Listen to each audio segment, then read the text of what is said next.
İlçemizde uzun süredir devam eden internet altyapısı sorunları ne yazık ki halkımızın en temel iletişim ihtiyaçlarının bile karşılanmasına engel olmaktadır. Mevcut altyapı hem eski hem yetersizdir. Günümüz koşullarında evden çalışma, uzaktan eğitim ve kamu hizmetlerine erişim gibi birçok alanda internet hayati bir ihtiyaç haline gelmişken ilçemizin bu konuda hala mağduriyet yaşaması kabul edilemez bir durumdur.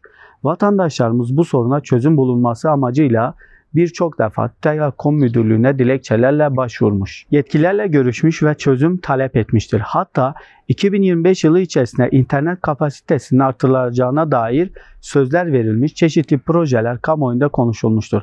Ancak üzülerek belirtmeliyiz ki bütçe yetersizliği gerekçesiyle bu projelerin iptal edildiği kamuoyunda sıklıkla dile getirilen bir iddia haline gelmiştir. Bu durum halkımız nezdinde büyük bir hayal kırıklığı yaratmıştır. Çünkü ilçemize yapılacak olan altyapı çalışmaları çok büyük bütçeler gerektirmemektedir. Ayrıca halkımızın Telekom'a ödediği faturalar ve hizmet bedelleri söz konusu yatırımın maliyetini fazlasıyla karşılayacak düzeydedir. Halkımız haklı olarak şunu sormaktadır: yıllardır Telekom'a düzenli olarak ödediğimiz faturalar neden ilçemize internet altyapı yatırımı olarak dönmemektedir? Bu soru ilçemizde yaşayan her bir vatandaşın ortak serzenişidir ve cevapsız bırakılmamalıdır.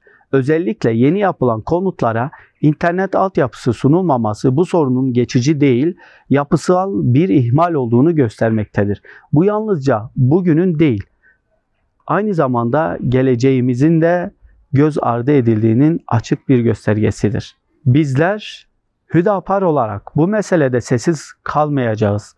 İlçemizin ve halkımızın yanında durmaya, onların sesi olmaya devam edeceğiz. Buradan ilgili kurumlara bir kez daha çağrıda bulunuyoruz. Sorumluluklarınızı yerine getirin. Halkın taleplerine kulak verin.